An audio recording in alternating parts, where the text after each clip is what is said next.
जय Hind student, YouTube teacher channel में आप सबका स्वागत है। आज हम साइंस से संबंधित प्रश्नों को करेंगे जो कि आने वाले सभी सरकारी एग्जामों के लिए बहुत ही महत्वपूर्ण है, तो क्लास को स्किप नहीं कीजिएगा। पहला प्रश्न है, मानव शरीर में खून का शुद्धिकरण की प्रक्रिया को क्या कहते हैं? जो ब्लड की शुद्धिकरण की प्रक्रिया क्या कहते हैं? तो डायलिसिस कहते हैं। इसका करेक्ट आंसर होगा option number D, dialysis.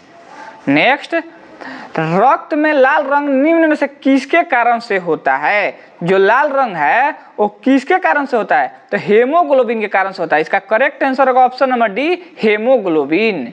Next, haemoglobin में क्या होता है? तो हेमोग्लोबिन में लोहा होता है। इसका करेक्ट आंसर होगा ऑप्शन नंबर बी। नेक्स्ट, शरीर में हेमोग्लोबिन का क्या कार्य है? तो शरीर में हेमोग्लोबिन के कार्य है ऑक्सीजन का परिवहन करना। इसका करेक्ट आंसर होगा option number D. Next, haemoglobin किसका महत्वपूर्ण घटक है? तो हेमोग्लोबिन आरबीसी का मेन घटक। इसका करेक्ट आंसर होगा ऑप्शन नंबर सी। नेक्स्ट, कौन सी रक्त वाहिकाएं साफ रक्त फेफड़ों से हृदय में ले जाती है? तो ये फुसफुस धमनी ले जाती है। इसका करेक्ट आंसर होगा ऑप्शन नंबर सी। नेक्स्ट, निम्न में से किस सहायता से रक्त द्वारा ऑक्सीजन को ले जाया जाता है? तो किसके द्वारा ले जाया जाता है? तो ये लोहित कोशिकाएं के द्वारा ले जाया जाता है। इसका करेक्ट आंसर होगा ऑप्शन नंबर सी। नेक्स्ट, किसके मौजूदगी के कारण शरीर के भीतर रक्त जमता नहीं है? किसके कारण? तो ये हाइपेरिन के कारण शरीर के भीतर रक्त जमता नहीं है। चलिए नेक्स्ट, मानव शरीर का रक्त बैंक कहलाता है। तो क्या मानव शरीर का रक्त बैंक किसको कहा जाता है? तो ये प्लीहा को कहा जाता है। इसका करेक्ट आंसर होगा ऑप्शन नंबर ए। चलिए नेक्स्ट, रुधिर के प्लाज्मा में निम्न में से किसके द्वारा एंटीबॉडी निर्मित होता है? किसके द्वारा? तो लिम्फोसाइट के द्वारा एंटीबॉडी निर्मित होता है। नेक्स्ट, लाल रक्त वाहिकाएं किस नाम से जानी जाती है? जो लाल रक्त कणिकाएं है वो किस नाम से जाना जाता है? तो ये इरिथ्रोसाइट से जाना जाता है। किसके द्वारा? इरिथ्रोसाइट। नेक्स्ट, लाल रक्त कणिकाएं कहाँ उत्पन्न होते हैं? जो लाल रक्त कणिकाएं है यह कहाँ उत्पन्न होते हैं? तो ये अस्थि मज्जा में उत्पन्न होता है। इसका करेक्ट आंसर होगा ऑप्शन नंबर बी। नेक्स्ट, निम्न में से किसको आरबीसी का कब्रिस्तान कहा जाता है? आरबीसी का कब्रिस्तान किसको कहा जाता है? तो ये प्लीहा को कहा जाता है। इसका करेक्ट आंसर होगा ऑप्शन नंबर ए।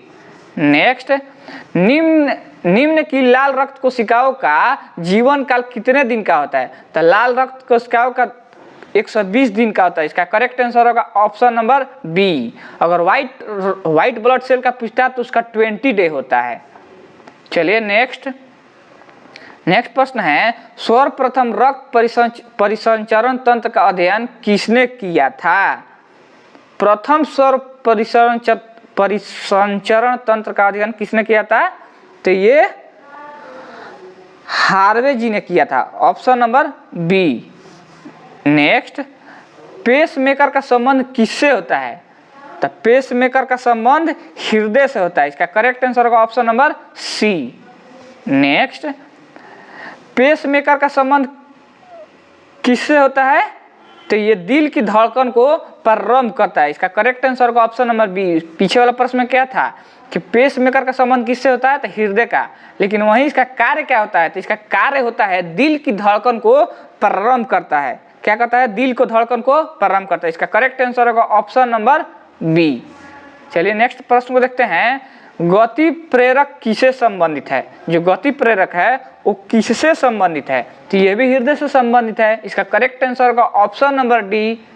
चलिए नेक्स्ट प्रश्न को देखते हैं, निम्न में से किनकी भित्तियों पर रक्त द्वारा डाले गए दबाव को रक्त दाब कहते हैं? प्रश्न है, निम्न में से किनकी भित्तियों पर रक्त द्वारा डाले गए दबाव को रक्त दाब कहते हैं? किसको कहते हैं? तो धमनी को बोलते हैं। इसका करेक्ट आंसर होगा ऑप्शन नंबर ए, धमनी। चलिए नेक्स्ट, सोते समय रक्त दाब में क्या परिवर्तन होता है? जब हम सोते हैं तो हमारा रक्त दबाव में क्या परिवर्तन होता है? तो रक्त दबाव घट जाता है, और जब उठते हैं तो हमारा रक्त दबाव बढ़ जाता है, क्योंकि हम लोग कार्य करने लगते हैं तो तेजी से बढ़ जाता है। चलिए नेक्स्ट, रुधिर दबाव मापक यंत्र है, जो रुधिर दबाव मापक यंत्र कौन सा होता है? तो ये क्या होगा? सिफ्नोमैनोमीटर होता है। इसका करेक्ट आंसर होगा ऑप्शन नंबर सी, सिफ्नोमैनोमीटर। चलिए नेक्स्ट, जार्विक 7 है, जो जार्विक 7 है ये क्या है? तो ये कृत्रिम हृदय है। इसका करेक्ट आंसर होगा ऑप्शन नंबर डी। चलिए नेक्स्ट प्रश्न, लब डब का आवाज निम्न में से किस अंग से संबंधित है? जो लब डब है इसका आवाज किससे निकलता है? तो ये हृदय से निकलता है। जो हमारा हृदय है उससे लब डब हमेशा आवाज निकलते रहता है। इसका करेक्ट आंसर होगा ऑप्शन नंबर बी। चलिए नेक्स्ट, मनुष्य के शरीर में हृदय को एक बार धड़कने के लिए कितनी समय लगता है? तो कितना बार करता है? तो 0.8 सेकेंड लेता है एक बार धड़कने के लिए। इसका करेक्ट आंसर होगा ऑप्शन नंबर डी। चलिए नेक्स्ट प्रश्न है, स्वस्थ मनुष्य में प्रति मिनट हृदय धड़कता है तो कितनी बार धड़कता है? तो ये टोटल 72 बार धड़कता है। इसका करेक्ट आंसर होगा ऑप्शन नंबर बी, मनुष्य का हृदय 72 बार धड़कता है। चलिए तो स्टूडेंट अपना टोटल स्कोर बताइएगा। 25 प्रश्न में आपको कितना प्रश्न खुद से याद था? और वीडियो अच्छा लगा हो तो वीडियो को लाइक कीजिएगा, कमेंट कीजिएगा और चैनल को सब्सक्राइब भी कीजिए। चलिए आज के लिए इतना ही। जय हिंद, वंदे मातरम।